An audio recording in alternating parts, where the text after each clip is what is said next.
Were you one of the 1,000 who signed a letter this week which said, hold on a minute, Microsoft and Oracle, not Oracle, sorry, Microsoft and Google, wait, we want to stop, we want a moratorium on development?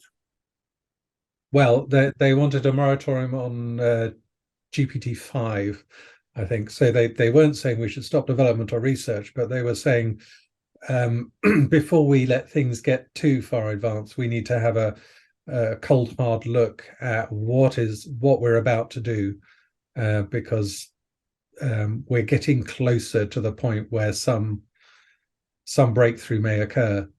So some argue that we're getting closer to AGI, to artificial general intelligence. We're getting closer to the singularity, at the point that AIs start to design themselves and run away. We're getting closer to the idea that we may not be able to control an AI that we develop. Now, there's a lot of debate about the pros and cons and the realities of those, but I do think we need to treat those topics very, very seriously. Did you sign the letter? I tried to, but the servers had crashed because everyone was trying to do that at the same time. I was slightly intimidated filling in the form where after you put in your details, it asked you for your sort of accolades, and it gave an example. Are you a Nobel Prize winner? I thought, well, okay. You were able to say, not yet. No, not yet. That wasn't an option on the drop down. But I did come up with Rogoyski's law. Would you like to know about it? No. So a lot of people have written about it as well. There was Professor Naif Al-Rodham at Neuroscientist Geneva Center for Social Security. The moral basis of intelligent machines are the result of human programmers. However, the fundamental nature of AI technologies will change when they learn how to behave and adapt their behavior based on their environment. So there is inherent bias, is there not, in AI systems? So current, and we've got to remember that AI systems it's a huge envelope. So although the current furore and focus is on large language models, that's only a small part of what AI has been looking at. We mentioned earlier expert systems. Well, those kind of disciplines haven't gone away. Things like fuzzy logic, things like some of the sort of search AI, AI in sensors and so on. There's a lot of different disciplines within AI, and we've got this hotspot at the moment, which started with machine learning, deep learning, and then what we're currently looking at with the sort of large language models, which started with it started with Jeff Hinton in 2012 when he showed that neural networks could be used to good effect for image recognition with his ImageNet work, which kind of created a whole buzz of excitement. Neural networks were back, having been dropped, forgotten about for at least 10 years previously. Yeah. They were interesting again. And then 2017, 2018, when Google's attention is all you need, defined the transformer architecture, which has then been, which then sort of informed these large language models. So we're kind of, the interesting thing that the release of ChatGPT in November 22 did was it catalyzed, it made accessible to, anyone who had an interest to have a play with an AI system, and in a very accessible way. The fact that you were exchanging messages, as a very advanced chatbot, really sort of gave everyone pause for thought, and then going on into image creation, sound creation, and other forms of generative AI. And I think it's that sort of, there's been the tipping point there.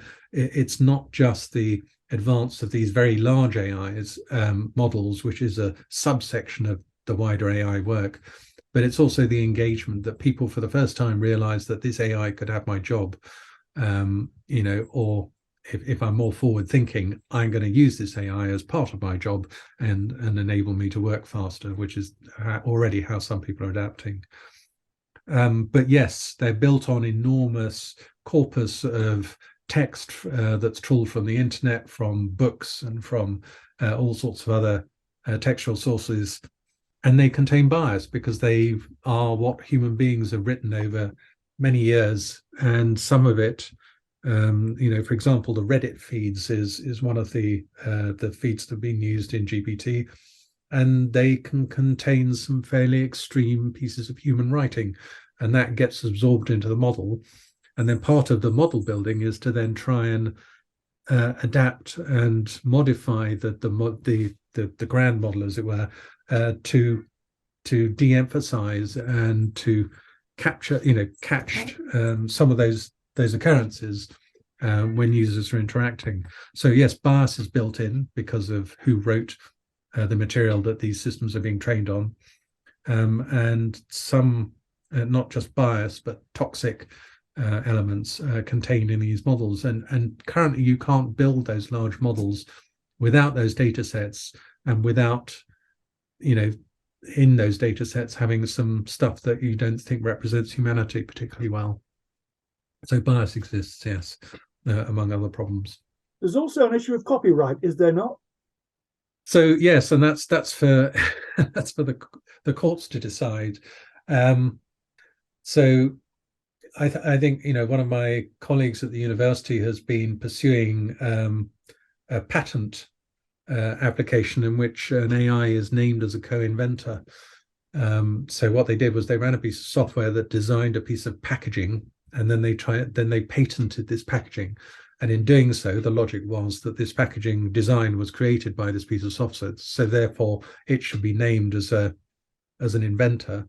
And they have been successful in South Africa and Australia, I think, from memory. And not, I think the UK Patent Office is taking it to the Supreme Court. The basic thing, it's not about being vexatiously, not about making vexatious patent applications. It's about showing that current laws on intellectual property, which actually underpin a lot of how we maintain our economy, because if you can't protect intellectual property, where does your competitive advantage? How do you protect products, etc.? Is that the law is inadequate for the age of creative machines, and that we need to have some really new thinking on what intellectual property, what copyright looks like, not just on a national basis, because of course it has to operate on an international basis for it to mean anything. So, but equally, as they hoover up this information, these expert systems are actually infringing other people's copyright, aren't they?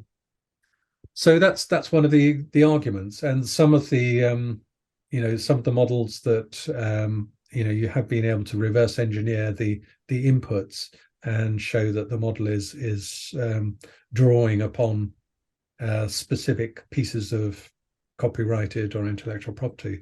The larger models, that abstraction gets more interesting, and there's starting to be a realization that there are sort of emergent properties of the very large models, that it's no longer just a rehash of what's already been written, or what's already been drawn or photographed, but actually a genuine recreation of something new based on that input data, in the same way as you can argue that human beings create text and images and so on based on their experience of life. Yeah, but as Mandy Rice Davis said once, they would say that, wouldn't they? There is definite evidence emerging that these models are generating stuff that doesn't exist in the human sphere. So if I get an image, trivially, if I get an image generation large model up, and I say, show me a picture of a hamster with a pink party hat carrying a suitcase, it will generate that. Now there's no way that anyone's ever drawn that particular combination of things. It's kind of illustrative of where these large models are getting to, is that they can genuinely create new things. And more importantly, I think on the large language models, is starting to show that there are structures and the sort of architecture of human language, which we as human beings have struggled with for hundreds of years, there is something being created within these large language models, that it is understanding the structure of human communication in a way that actually we haven't yet realized how to do. So there's a level of abstraction there that's starting to emerge, that's sort of saying, actually, there's something serious going on here. And that's with GPT-3 and 4. So as these models go up in steps of orders of magnitude, there's already people talking about what's being put into GPT-5, hence the letter from the Foundation for Life. We don't know quite what's going to happen.